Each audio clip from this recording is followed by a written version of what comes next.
আসসালামু আলাইকুম রহমতুল্লাহ। কেমন আছেন সকলেই? আশা করি সকলেই ভালো আছেন।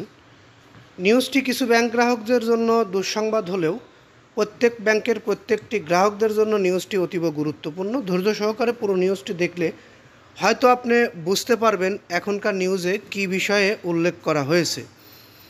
কিছু ব্যাংক রয়েছে যে ব্যাংকগুলো এখনও গ্রাহকদের আস্থায় আসতে পারেনি। গ্রাহকদের আস্থা একদম হারিয়ে ফেলা এই ব্যাংকগুলো যদি এভাবে চলতে থাকে তাহলে হয়তো এই ব্যাংকগুলোকে বাঁচানো সম্ভব হবে না।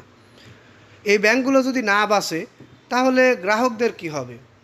আমরা একটু বিস্তারিত আলোচনা করব। সময় একটু বেশি লাগতে পারে, তবুও ধৈর্য সহকারে পুরো নিউজটি শুনলে আপনি বিস্তারিত বুঝতে পারবেন। জুনের 4 সপ্তাহে কোনো রেমিটেন্স আসেনি 8টি ব্যাংকে। আমরা জানি ব্যাংকগুলো গ্রাহকদের আমানতের উপর নির্ভরশীল, আর রেমিটেন্সের কারণে অনেক ব্যাংক তলানি থেকে এখন অনেক উপরে উঠে এসেছে। বিদেশি গ্রাহক ভাই বোনেরা এই 8টি ব্যাংকের প্রতি এখনও আস্থা আনতে পারেনি।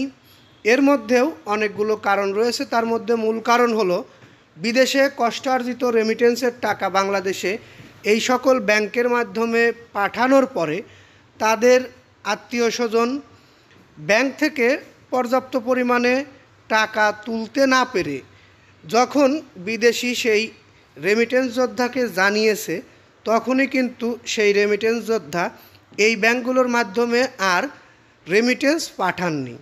আরও কিছু বিষয় রয়েছে যেগুলো আরও গুরুত্বপূর্ণ। সেগুলো হচ্ছে কিছু ব্যাংকের গ্রাহকরা অন্য অন্য জায়গা থেকে টাকা তোলার প্রবণতায় বা সুবিধা পেয়ে এই সকল ব্যাংকে আর টাকা পাঠাচ্ছে না। আমরা বিস্তারিত জানালাম। এখন জানাবো ব্যাংকগুলো কোনগুলো। ব্যাংকগুলো রাষ্ট্রীয় মালিকানাধীনও রয়েছে, বেসরকারিও রয়েছে।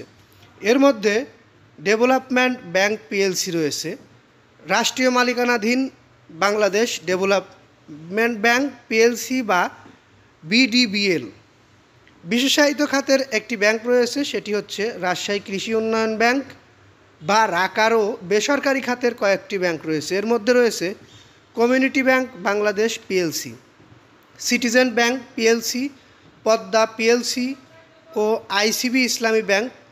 এই সকল ব্যাংকে কোনো রেমিটেন্স আসেনি গত মাসে, অর্থাৎ জুন মাসের 4 সপ্তাহে একটি টাকাও রেমিটেন্স আসেনি এই ব্যাংকগুলোর মাধ্যমে।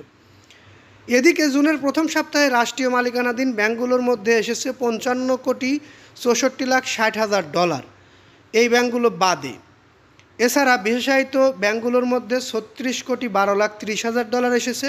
বেসরকারি ব্যাংকগুলোতে $61,61,40,000 এই বেসরকারি খাতে ব্যাংকগুলো এসেছে।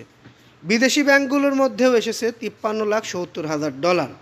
কিন্তু এই 8 ব্যাংকের মাধ্যমে একটা টাকা বাংলাদেশে আসেনি। এর কারণ কি হতে পারে? এই বিষয়ে যদি কারো কোনো মতামত থাকে একটু দয়া করে কমেন্ট বক্সে লিখে যাবেন। আর আমাদের এই নিউজটি যদি একটুও ভালো লেগে থাকে অবশ্যই একটি লাইক দিয়ে যাবেন, শেয়ার করে অন্যকে দেখানোর চেষ্টা করবেন। পরবর্তীতে আমাদের থেকে এরকম ধরনের নিউজ পেতে অবশ্যই চ্যানেলটি সাবস্ক্রাইব করে বেল বাটন অন করে রাখবেন। এই আশা ও প্রত্যাশা রেখে এখান থেকে বিদায় নিই। আসসালামু আলাইকুম।